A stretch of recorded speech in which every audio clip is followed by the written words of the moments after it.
Today, we are looking at why so many businesses across Salt Lake Industries struggle to keep pace with growth even when demand is strong. Expansion brings regulation, complexity, and pressure on systems that were never built to scale quietly. That strain explains why 73% of companies have now implemented managed IT services in some capacity, shifting routine support and security into a more structured model. Across healthcare, finance, manufacturing, and technology, managed IT has become less about fixing issues and more about controlling risk and creating predictability.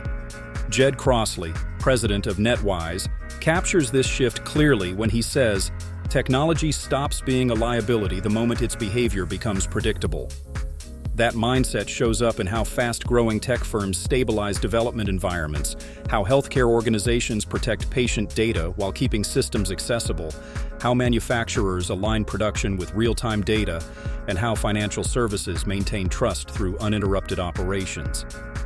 If you want to understand how Salt Lake Industries are using managed IT to reduce uncertainty and support long-term growth, you can read the full article on our website and add this to your Spotify playlist so it is easy to revisit when planning next steps.